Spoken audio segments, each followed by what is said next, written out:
વિદ્યાર્થી મિત્રો, મજામાં ને? અરે વાહ, બધા આનંદમાં જ લાગે છે. મિત્રો, આપણે અઢી આના એકમના બીજા અંકમાં મળ્યા છીએ. આજના અંકમાં આપણે આ એકમમાં આગળ શીખીશું. મેં તમને ગયા અંકમાં એક વાત કહી હતી કે આ એકમના શબ્દોના અર્થ, રૂઢિપ્રયોગો અને ભાષા સજ્જતા આ બધું જ તમારે વાંચીને આવવાનું હતું. તો તમે બધા જરૂરથી વાંચીને આવ્યા જ હશો, હે ને? ખૂબ સરસ મિત્રો. તો હવે જરા હાથ ઊંચો કરો તો કે તમારામાંથી કેટલા મિત્રો વાંચીને આવ્યા છે? અરે વાહ, ઘણા બધા મિત્રો વાંચીને આવ્યા છે. ખૂબ જ સરસ. તો ચાલો હવે આપણે એકવાર યાદ કરી લઈએ કે ગયા અંકમાં આપણે શું શીખ્યા હતા. ગયા અંકમાં આપણે અઢી આના એકમની પૂર્વ ભૂમિકા જોઈ હતી. ત્યારબાદ લેખક પરિચય મેળવ્યો હતો. ત્યાર પછી પાઠનું શ્રવણ કર્યું હતું. ત્યારબાદ આપણે આ પાઠનું એનિમેશન એટલે કે ચલચિત્ર જોયું હતું. બરાબર ને મિત્રો? ગયા અંકમાં શું શીખ્યા હતા તે તો યાદ આવી ગયું, બરાબર ને? તો ચાલો હવે આપણે આજના અંકની શરૂઆત કરીએ. પણ આજના અંકમાં આગળ વધીએ એ પહેલાં આજના અંકનું આયોજન જાણી લઈએ. સૌપ્રથમ આપણે શબ્દ સમજૂતી જોઈશું. ત્યારબાદ રૂઢિપ્રયોગો અને તેના અર્થની જાણકારી મેળવીશું. ત્યારબાદ ભાષા સજ્જતા વિશે જાણીશું. અને છેલ્લે અભ્યાસ, સ્વાધ્યાય અને પ્રવૃત્તિના પ્રશ્નોની વાત કરીશું. બાળ દોસ્તો, અંક આયોજન મુજબ આપણે શબ્દ સમજૂતી મેળવીએ એ પહેલાં એકવાર આપણે આ પાઠનું એનિમેશન એટલે કે ચલચિત્ર જોઈએ, જેથી આ પાઠનું આપણને સરસ રીતે પુનરાવર્તન થઈ જાય અને શબ્દોના અર્થ, રૂઢિપ્રયોગો સમજવામાં સરળતા પણ રહેશે. તો ચાલો આપણે પાઠનું એનિમેશન જોઈએ. બાલ્યકાળમાં મેં પાઠશાળામાં થોડા શ્લોકો તથા રુદ્રી વગેરેનું અધ્યયન કરેલું, પણ વ્યાકરણ વગેરે કશું જાણું નહીં.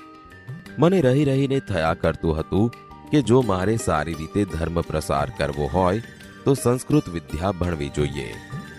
મારી 23 વર્ષની ઉંમર થઈ ગઈ હતી અને હું હવે મને પોતાના ભણવા માટે ઘણી મોટી ઉંમરનો માનતો હતો. સુરપુરાના એક મહિનાના નિવાસ દરમિયાન અધ્યયન કરવાના મારા વિચારો પાકા થયા. મારી ઈચ્છા હતી કે હું 1-2 વર્ષ થોડું વ્યાકરણ શીખી લઉં, સંસ્કૃત શ્લોકો સમજી શકું, એટલે બસ. મેં સુરપુરામાંથી જ સીધા મથુરા વૃંદાવન જવાનું નક્કી કર્યું. મને વિદાય આપવા આખું ગામ હિલોળે ચઢ્યું હતું. સૌની આંખમાં અશ્રુ હતા. દર વર્ષે અહીં આવવાનું એવો સૌનો આગ્રહ હતો. ધર્મના નામે અસંખ્ય લોકોએ અસંખ્ય અણગમા ઊભા કર્યા હોવા છતાં આજે પણ જો કોઈ નિષ્પૃહ વ્યક્તિ ગામમાં આવી જાય તો લોકો ભાવ વિભોર થઈ જતા હોય છે. અનિયંત્રિત સાધુઓ તથા ભિક્ષુકો, તાંત્રિકો, જ્યોતિષીઓ વગેરે પ્રજામાં અનિશ્ચિત અને ગ્લાનિ ઉપજે તેવું વાતાવરણ બનાવતા છોડતા ફરતા હોય છે. જો આ બધાને વ્યવસ્થિત તથા નિશ્ચિત કરી શકાય તથા ગળણીથી ગાળીને યોગ્ય અયોગ્ય હિત અહિતનો ભેદ કરી શકાય તો ધાર્મિક ક્ષેત્રમાં બહુ મોટું કાર્ય થઈ શકે તેમ છે. પણ તેવું થઈ શકે એવું દેખાતું નથી. ઊંઝાથી ટ્રેન દ્વારા હું રવાના થયો. ગામ લોકોએ મને 30 રૂપિયા આગ્રહ કરીને આપ્યા હતા. હવે મને લાગ્યું કે જો મારે અધ્યયન કરવું હોય તો પૈસાની જરૂર પડશે, એટલે સ્પર્શ નહીં કરવાનો નિયમ ચાલી નહીં શકે. અજમેર રોકાઈને હું મથુરા આવ્યો. હું ઉતર્યો હતો તેની સામે જ જમુનાજીનો ભરપૂર પ્રવાહ. હું બેઠો બેઠો ઘણીવાર આગંતુક શ્રદ્ધાળુઓને જોતો. તેઓ જમુનાજીને ખૂબ જ પૂજ્ય માનતા. પૂજ્ય માનવા છતાં સ્વચ્છતા જરાય ના રાખતા. ગંદકીનો પાર નહીં. લોકો બોલતા જમના મૈયા કી કૃપા સે. મારા મનમાં પ્રશ્નો થતા, આ જલ પ્રવાહ પણ કૃપા કરતો હશે? પ્રકૃતિ પૂજનમાં અટવાયેલા માણસોને નથી તો એક બ્રહ્મનિષ્ઠા થતી કે નથી પ્રાકૃતિક સૌંદર્યની પ્રતીતિ થતી. બસ કર આચમન, માર ડૂબકી, કર ઘોંઘાટ અને ધક્કા મુક્કી કરીને નીકળ બહાર. ચારે તરફ ગંદકી જ ગંદકી. થઈ ગઈ ધાર્મિકતા, કરી લીધું કલ્યાણ. થોડા દિવસ મથુરા રહીને હું વૃંદાવન પહોંચ્યો. નાની ગાડીમાંથી જ મને એક મોટો આશ્રમ દેખાયો. નામ પણ ઘણા મોટા અક્ષરોએ લખાયું હતું, શ્રોત મુનિ આશ્રમ. મેં નક્કી કર્યું કે સ્ટેશને ગાડી ઊભી રહેશે પછી આ આશ્રમમાં રહેવા ભણવા માટે જઈશ. નિર્ણય પ્રમાણે રેલવે સ્ટેશનથી આવ્યો તથા મારી વાત જણાવી કે મારે સંસ્કૃત ભણવું છે. મને રહેવાની તથા ભણવાની સગવડ અહીં મળી શકશે. आश्रमना व्यवस्थापक स्वामी जी ये कहूं कि हमारे पंडित जी आपको पढ़ने देंगे लेकिन रहने की जगह नहीं है. मैं पूछूं કે તો બીજી કોઈ જગ્યા હોય તો બતાવો. તેમણે મને દૂર આવેલા પરમહંસ આશ્રમનું નામ આપ્યું અને ત્યાં જવા સૂચન કર્યું. સાથોસાથ લઘુ કૌમુદી લઈને આવતીકાલે ભણવા આવી જવા પણ સૂચવ્યું.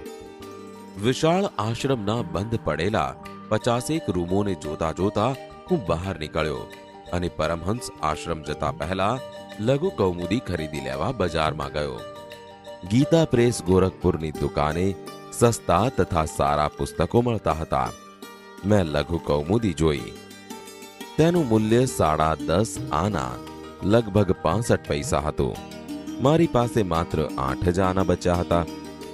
બાકીના 2.5 આના એટલે કે 15 પૈસા લાવવા ક્યાંથી? હું નિરાશ થયો. પુસ્તક પાછું આપ્યું. સંસ્કૃત ભણવાની તીવ્ર તાલાવેલી હતી. હવે શું કરવું? લગભગ માઇલ 1.5 માઇલ દૂર પરમહંસ આશ્રમે પહોંચ્યો. પરમહંસ આશ્રમ એટલે જેને કોઈ આશ્રમમાં સ્થાન ન મળે તેને માત્ર ઉતરવાની જગ્યા. પાણી પીવાના કુવા સિવાય બીજી કોઈ સગવડ નહીં. અન્ન ક્ષેત્રમાં ભોજન કરો અથવા ભૂખ્યા રહો. અહીં પોતાનું પાથરણું પાથરીને સૂવો અને કૂવાનું પાણી પીઓ. માત્ર એક લંગોટી લગાવીને જ રહેતા સ્વામી બીરગીરીજી તેનું સંચાલન કરતા. માણસ બહુ જ સારા, ભલા અને સમજો. મને થોડી પૂછપરછ કરીને પછી એક ખુલ્લી રવેશીમાં આસન લગાવવા કહ્યું. અહીં રસોડું નહોતું એટલે જમવાનો તો પ્રશ્ન જ નહોતો. હું મારું જ પાથરણું પાથરીને બેઠો અને ચિંતામાં પડી ગયો. આવતીકાલથી ભણવાનું શરૂ કરવું છે પણ લઘુ કૌમુદી વિના કેમ ભણાશે? 2.5 આના લાવવા ક્યાંથી? વાતાવરણ અજાણ્યું હતું. કોઈની પાસે કશી વાત કરી શકાય તેમ ન હતી. શું કરવું? કેટલોક સમય ગમગીન રહ્યા પછી ચમકારો થયો. વૃંદાવનના મુખ્ય મંદિર બિહારીજીના દર્શન કરવા જા અને કોઈ સજ્જન દેખાય તો 2.5 આના માગ. કોઈ તે જરૂર આપી દેશે. બીરગીરીજીને કહીને હું નીકળ્યો પાછો વૃંદાવન જવા. સામે આવતી પ્રત્યેક વ્યક્તિને હું આશા અને લાલચ ભરી દ્રષ્ટિથી જોતો. કદાચ આ માણસ મને 2.5 આના આપે પણ માંગવાની હિંમત ના ચાલે. કદાચ ના પાડે તો, કદાચ અપમાન કરશે તો. માણસમાં જ્યારે યાચના વૃત્તિ જાગે છે ત્યારે તેનું તેજ, ખુમારી અને વ્યક્તિત્વ ઢીલું ઢસ જેવું થઈ જાય છે. તેનો મને પ્રતિક્ષણ અનુભવ થવા લાગ્યો. લગભગ 1.5 માઇલના રસ્તા ઉપર કેટલાય માણસો સામે મળ્યા. મેં સૌને નિહાળ્યા પણ કોઈની પાસે 2.5 આના માંગી શક્યો નહીં. બિહારીજીનું મંદિર હવે નજીક આવી ગયું હતું. મને થઈ ગયું કે હું 2.5 આના માંગી શકીશ નહીં અને પુસ્તક વિના ભણી શકીશ નહીં. નિરાશા વધી ગઈ હતી. તેવામાં મારી દ્રષ્ટિ રોડ ઉપર બેસીને ટોપલામાં ફળો વેચતા એક માણસ ઉપર પડી. કોઈ અગમ્ય પ્રેરણાથી હું તેની પાસે ગયો. મારી હથેળીમાં રાખેલા 8 આના તેને બતાવ્યા અને કહ્યું, મારે એક સંસ્કૃત પુસ્તક જોઈએ છે. 2.5 આના ખૂટે છે. જો તમે મને આપશો તો હું તમને જ્યારે મને મળશે ત્યારે પાછા આપી દઈશ, પણ જો નહીં મળે તો નહીં આપું. કશો જ વિચાર કર્યા વિના તેણે મને તરત જ 2.5 આના આપી દીધા. મારા આનંદનો પાર ન હતો. મને થયું નરસિંહ મહેતાની હુંડી ભગવાને આવી જ રીતે સ્વીકારી હશે. ઝડપથી હું પેલી દુકાન તરફ દોડ્યો. દુકાન બંધ થઈ રહી હતી. દુકાનદારે મને પુસ્તક આપ્યું. જાણે સ્વર્ગનો ખજાનો મળી ગયો હોય તેટલા હરખથી હું પાછો ફર્યો. હું મૂર્તિ પૂજામાં બહુ માનતો નહીં, તેમ છતાં કોઈ વાર પ્રસિદ્ધ મંદિર વગેરે હોય તો દર્શન કરવામાં પણ બાધ માનતો નહીં. બિહારીજીના દર્શન કરીને દિવસ આથમ્યા પછી આશ્રમમાં આવ્યો. આ આશ્રમને બંધ કરવાનો દરવાજો હતો જ નહીં, તેમ વીજળી પણ હતી નહીં, એટલે કોઈને કાંઈ કહ્યા વિના ચૂપચાપ પોતાના આસને જઈ બેસી ગયો. મને બરાબર યાદ છે કે 1 મહિના સુધી મારી પાસે કશું આવ્યું ન હતું. 1 મહિના પછી 1 રૂપિયો મળ્યો હતો, જેમાંથી 2.5 આનાનું દેવું મેં તરત જ ચૂકવી દીધું હતું. 2.5 આના ચૂકવી દેવાનું મહત્વ નથી, પણ જે સ્થિતિમાં શ્રી ભગવાન દાસે મને 2.5 આના આપ્યા હતા તેનું મહત્વ છે. આવા પ્રસંગો જીવનભર વિસરાવા જોઈએ નહીં. મિત્રો, ફરીથી પાઠનું એનિમેશન જોવાની મજા આવી ને? સરસ. તો ચાલો હવે આપણે આ પાઠના શબ્દોના અર્થની જાણકારી મેળવીએ. સાથે સાથે તેના વાક્ય પ્રયોગ પણ જોઈશું. શબ્દ સમજૂતી. 2.5 આના અર્થાત હાલના લગભગ 15 પૈસા. હવે તેનો વાક્ય પ્રયોગ જોઈએ. રમણ પાસે 2.5 આના હતા, અર્થાત રમણ પાસે હાલના લગભગ 15 પૈસા હતા. આગળનો શબ્દ છે નિસ્પૃહ, અર્થાત જેને કશું મેળવવાની ઈચ્છા ન હોય એવો. હવે તેનો વાક્ય પ્રયોગ જોઈએ. રામપુરા ગામમાં કોઈ નિસ્પૃહ વ્યક્તિ આવી જાય તો લોકો ભાવ વિભોર થઈ જાય છે. આગળનો શબ્દ છે ભાવ વિભોર, અર્થાત લાગણીવશ. હવે તેનો વાક્ય પ્રયોગ જોઈએ. પુત્રીને જોઈ પિતા ભાવ વિભોર થઈ ગયા, અર્થાત પુત્રીને જોઈ પિતા લાગણીવશ થઈ ગયા. આગળનો શબ્દ છે અધ્યયન, અર્થાત અભ્યાસ. હવે તેનો વાક્ય પ્રયોગ જોઈએ. આસ્થાને વધુ અધ્યયન માટે શહેરમાં જવાનું થયું, અર્થાત આસ્થાને વધુ અભ્યાસ માટે શહેરમાં જવાનું થયું. આગળનો શબ્દ છે સ્પર્શ નહીં કરવાનો નિયમ, અર્થાત સંન્યાસીઓ ભૌતિક સંપત્તિને અનિષ્ટનું મૂળ જાણે છે, એટલે નાણાંને સ્પર્શ કરતા નથી એ હકીકતનો અહીં નિર્દેશ છે. હવે તેનો વાક્ય પ્રયોગ જોઈએ. સ્વામીજીએ પૈસાને સ્પર્શ નહીં કરવાનો નિયમ લીધો હતો. આગળનો શબ્દ છે યાચના વૃત્તિ, અર્થાત માગવાની ઈચ્છા. હવે તેનો વાક્ય પ્રયોગ જોઈએ. માણસમાં જ્યારે યાચના વૃત્તિ જાગે છે ત્યારે તેનું વ્યક્તિત્વ ઢીલું ઢસ થઈ જાય છે, અર્થાત માણસમાં જ્યારે માગવાની ઈચ્છા જાગે છે ત્યારે તેનું વ્યક્તિત્વ ઢીલું ઢસ થઈ જાય છે. આગળનો શબ્દ છે આગંતુક, અર્થાત નવા આવનારા. હવે તેનો વાક્ય પ્રયોગ જોઈએ. નદી કિનારે આગંતુકોની ભીડ જોવા મળે છે, અર્થાત નદી કિનારે નવા આવનારાઓની ભીડ જોવા મળે છે. આગળનો શબ્દ છે એક બ્રહ્મનિષ્ઠા, અર્થાત પરમેશ્વર એક જ છે એવું સમજી એમાં નિષ્ઠા રાખવી તે. હવે તેનો વાક્ય પ્રયોગ જોઈએ. દરેક માણસે એક જ બ્રહ્મનિષ્ઠા રાખવી જોઈએ. આગળનો શબ્દ છે પ્રતીતિ, અર્થાત ખાતરી. હવે તેનો વાક્ય પ્રયોગ જોઈએ. ઘનઘોર વાદળા ઘેરાયેલા જોઈને વરસાદ પડશે એવી પ્રતીતિ થાય છે, અર્થાત ઘનઘોર વાદળા ઘેરાયેલા જોઈને વરસાદ પડશે એવી ખાતરી થાય છે. આગળનો શબ્દ છે લઘુ કૌમુદી, અર્થાત સંસ્કૃત ભાષાના વ્યાકરણનું એક પુસ્તક. હવે તેનો વાક્ય પ્રયોગ જોઈએ. સંસ્કૃત ભણવા લઘુ કૌમુદીની જરૂર પડે છે, અર્થાત સંસ્કૃત ભણવા સંસ્કૃત ભાષાના વ્યાકરણના એક પુસ્તકની જરૂર પડે છે. આગળનો શબ્દ છે રવેશી, અર્થાત પડાળી. હવે તેનો વાક્ય પ્રયોગ જોઈએ. મહારાજે એક ખુલ્લી જ રવેશીમાં આસન લગાવ્યું હતું, અર્થાત મહારાજે એક ખુલ્લી પડાળીમાં આસન લગાવ્યું હતું. આગળનો શબ્દ છે પ્રતિક્ષણ, અર્થાત પ્રત્યેક ક્ષણે અથવા પળે પળ. મીરાબાઈ ભગવાન શ્રી કૃષ્ણનું નામ પ્રતિક્ષણ લેતા હતા, અર્થાત મીરાબાઈ ભગવાન શ્રી કૃષ્ણનું નામ પ્રત્યેક ક્ષણે લેતા હતા. અર્થાત મીરાબાઈ ભગવાન શ્રી કૃષ્ણનું નામ પળે પળ લેતા હતા.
મિત્રો, શબ્દોના અર્થ બરાબર રીતે સમજ્યા ને? તો ચાલો હવે આપણે રૂઢિપ્રયોગો અને તેના અર્થની જાણકારી મેળવીએ અને સાથે સાથે તેના વાક્ય પ્રયોગ પણ કરીએ. તો તમારા ગુજરાતીના પાઠ્યપુસ્તકમાં જુઓ રૂઢિપ્રયોગો. હિલોળે ચડવું અર્થાત ભીડ રૂપે એકઠા થવું અથવા ભેગું થવું. હવે તેનો વાક્ય પ્રયોગ જોઈએ. સ્વામીજીને વિદાય આપવા આખું ગામ હિલોળે ચડ્યું હતું અર્થાત સ્વામીજીને વિદાય આપવા આખું ગામ ભેગું થયું હતું. આગળનો રૂઢિપ્રયોગ છે તાલાવેલી લાગવી અર્થાત આતુરતા અથવા ચટપટી થવી. હવે તેનો વાક્ય પ્રયોગ જોઈએ. પ્રાચીને સંસ્કૃત ભણવાની તાલાવેલી લાગી હતી, અર્થાત પ્રાચીને સંસ્કૃત ભણવાની આતુરતા જાગી હતી. આગળનો શબ્દ છે ઢીલા ઢસ થઈ જવું, અર્થાત સાવ ઢીલા થઈ જવું. હવે તેનો વાક્ય પ્રયોગ જોઈએ. ગામ છોડવાના વિચારથી જ બા ઢીલા ઢસ થઈ જતા, અર્થાત ગામ છોડવાના વિચારથી જ બા સાવ ઢીલા થઈ જતા.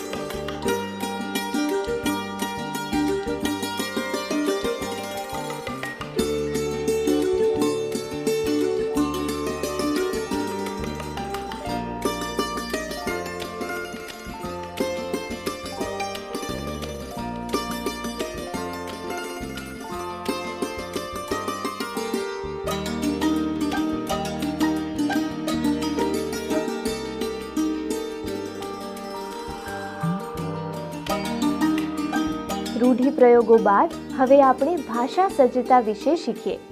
ભાષા સજ્જતા અંતર્ગત આપણે શબ્દાલંકારો વિશે શીખીશું. અહીં શબ્દ દ્વારા ભાષા શોભતી હોવાથી તેને શબ્દાલંકાર કહેવાય છે. આ વાત આપણે સમજીશું. તો ચાલો ભાષા સજ્જતા સમજવા બધા તૈયાર થઈ જાઓ. ભાષા સજ્જતા. બાળ દોસ્તો, આ અગાઉ તમે ઉપમા અલંકાર અને રૂપક અલંકાર વિશેની જાણકારી મેળવી છે. આજે આપણે શબ્દાલંકાર પ્રકારના એક અલંકાર એટલે કે વર્ણાનુપ્રાસ અલંકારની જાણકારી મેળવીશું. અહીં આપેલા વાક્યો વાંચો. પહેલું વાક્ય છે કામિની કોકિલા કેલી કૂજન કરે, અને બીજું વાક્ય છે કાળા કરમનો કાળો મોહન કાળું એનું કામ.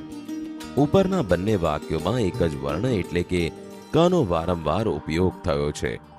અહીં કનો ઉપયોગ ચમત્કૃતિ સર્જીને ભાષાને શોભાવે છે. અહીં શબ્દ દ્વારા ભાષા શોભતી હોય આ શબ્દાલંકાર બને છે, પરંતુ સાથે સાથે અહીં વર્ણનું મહત્વ હોય આ અલંકાર વર્ણાનુપ્રાસ અલંકાર છે.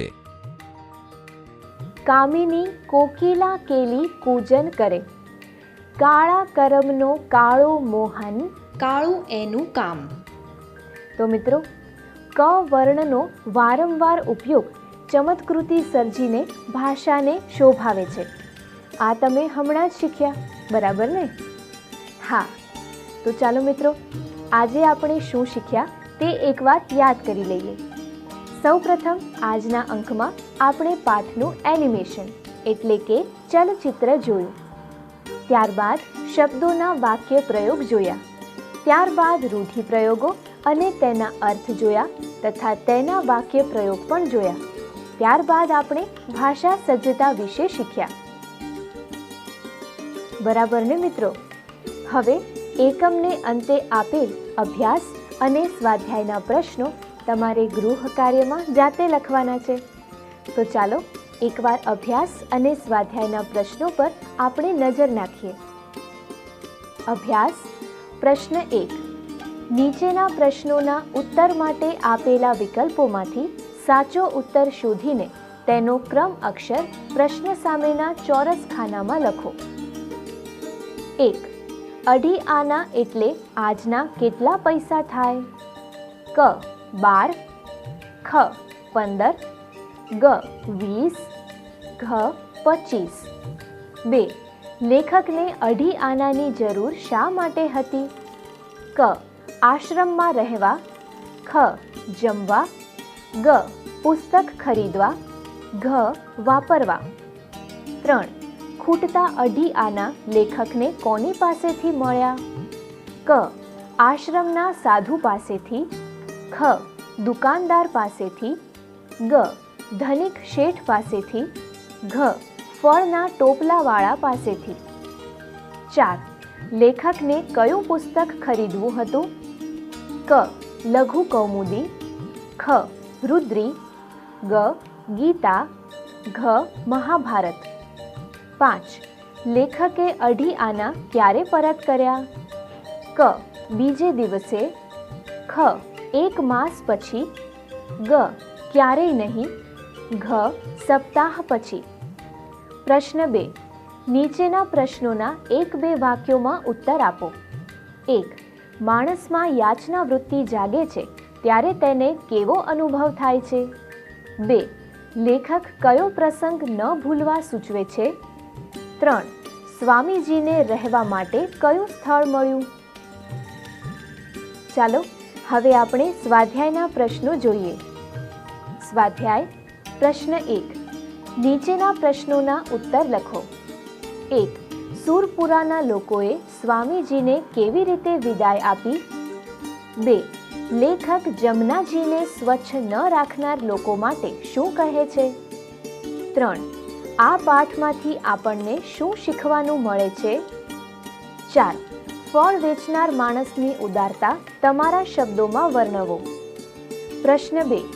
પુસ્તકાલયની મુલાકાત લઈ ત્યાંના તમારા અનુભવો વર્ણવો. પ્રશ્ન 3. નીચેના શબ્દોના સમાનાર્થી શબ્દ લખો. તાલાવેલી, અશ્રુ, ખુમારી, યાચના. પ્રશ્ન 4. ઉદાહરણ પ્રમાણે વિરુદ્ધાર્થી શબ્દો લખો. ઉદાહરણ: હિત, અહિત. 1. યોગ્ય. 2. મંગળ. 3. ધર્મ. 4. વ્યવસ્થા. 5. સ્વીકાર. 6. માન. પ્રવૃત્તિ: સ્વામી સચ્ચિદાનંદના બીજા પ્રેરક પ્રસંગો અને પ્રવાસ વર્ણનોવાળા પુસ્તકો મેળવીને વાંચો. વિનોદિની નીલકંઠની કૃતિ 2 રૂપિયા અને કાકા સાહેબ કાલેલકરના પ્રવાસ વર્ણનો મેળવીને વાંચો.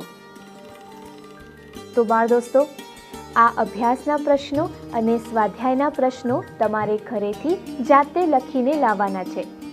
અને હા, સાથે સાથે આપેલી પ્રવૃત્તિ પણ તમારા વર્ગના મિત્રો સાથે મળીને કરવાની છે. જ્યાં ક્યાંય મુશ્કેલી જણાય ત્યાં તમારા વર્ગ શિક્ષકની મદદ અવશ્ય લેજો. બસ, તો આજના અંકમાં હવે અહીં અટકીએ. આવતા અંકમાં આપણે ફરી મળીશું. આવતા અંકમાં આપણે પુનરાવર્તન 2 વિશે શીખીશું, જેમાં અગાઉ શીખી ગયેલા એકમ 6 થી એકમ 10નું આપણે પુનરાવર્તન કરીશું. તો તમે બધા એકવાર ઘરેથી આ એકમો જરૂર વાંચીને આવજો. આવતા અંકમાં જલ્દી મળીશું. ત્યાં સુધી આવજો મિત્રો.